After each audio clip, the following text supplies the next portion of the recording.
Hello, I'm Hannah, and this is Hannah's Books. Welcome to the 5th day of my Book-ukkah celebration. Last night my family lit candles on the late side, not until after we returned from our community's winter solstice celebration. Very soon after we'd moved to this neighborhood, we started attending the annual event. Back then, we usually just walked to the local library with its attached community center for the early show, before the performers walked up the hill into the main part of town and did an outside show oriented a bit more for adults. For the last couple of years, COVID has kept us from celebrating the way we had for so many years, but last night we drove up that hill and attended the outdoor show held at a central public courtyard-type area around the town gazebo. David and I sat on a picnic table bench to watch, and our son Abe performed. It was lovely to see people, even though all of us were shivering a bit on the very cold evening. So let me tell you just a bit about the show. The main event for us is the arrival of the Foggy Bottom Morris men. Morris dancing is an English folk tradition dating back at least to before Shakespeare. I say an English folk tradition, but really there's quite a bit of regional variation. I'm no expert. Perhaps sometime in the future I can convince my son to explain more about it. Anyway, for reasons I don't quite understand, our very diverse area has several different Morris-type groups, and it sometimes seems that at least half of the regular members are Jewish. When we first started attending these celebrations, our son was just an infant, or possibly a toddler. By the time he was 5 or 6, he started imitating the Morris dancers in our front yard at home, and one year he even decided to dress up as a Foggy Bottom Morris man for Halloween, complete with bells on his legs and hankies in his hands.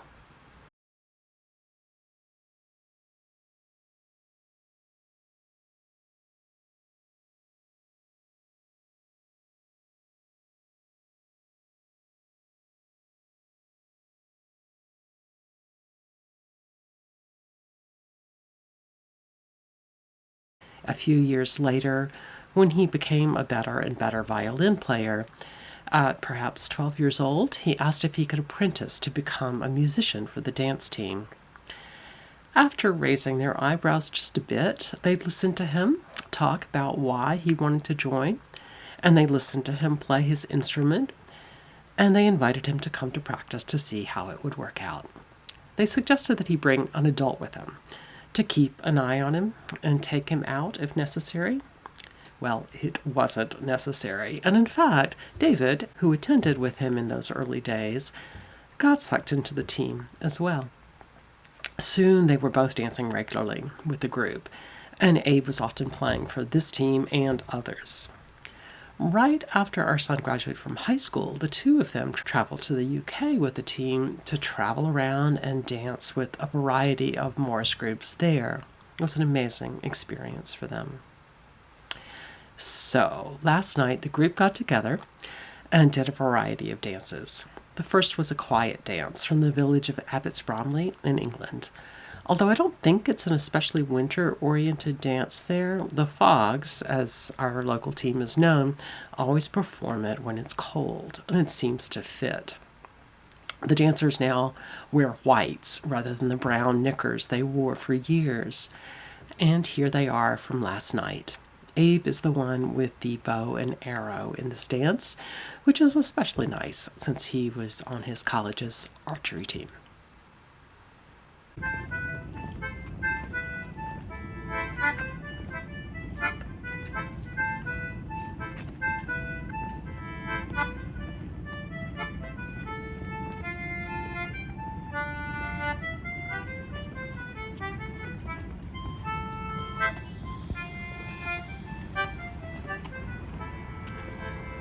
The Morris team also did an intricate sword dance.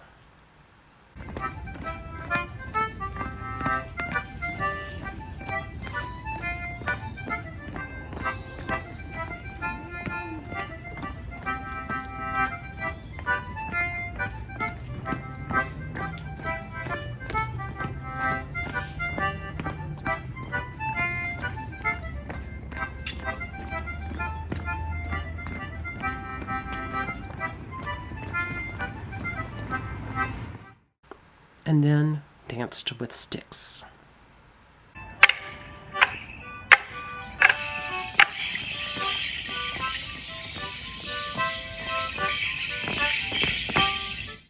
The final part of the evening, a mummers play, another very old British tradition.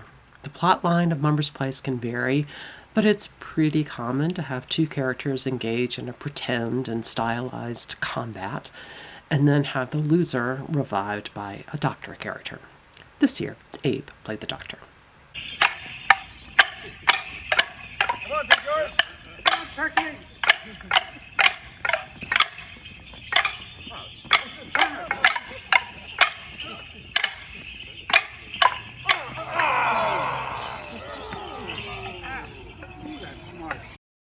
A doctor! A doctor! Call me a doctor! You're a doctor! Oh, thank you, my mother would be so proud. Is there a doctor to be found who can cure my son who lies bleeding on the ground? Why, yes, there is a doctor who can be found to cure your son who lies upon the bleeding ground. No.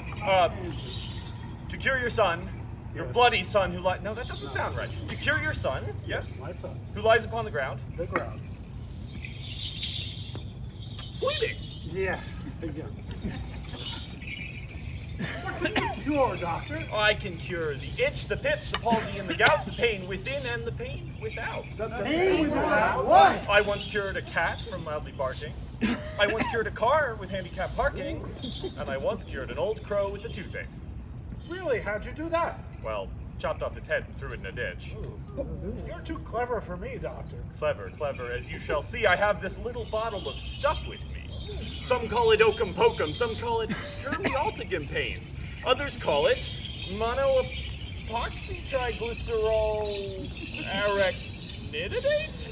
Only people from the FDA call it that. I'll put a drop upon his forehead, a drop upon his heart, and rise up, bold turnip snipe, and play your parts. Rise up, Nadine. Once thy turnip snipe, and to thy community garden go. Well, we had a great time last night.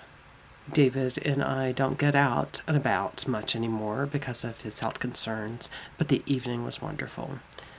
So that will be it for today's video. I hope to be back tomorrow with a discussion of another cozy novel, assuming I can finish it this evening. Take care, everybody. Thanks for joining me here on Hannah's Books.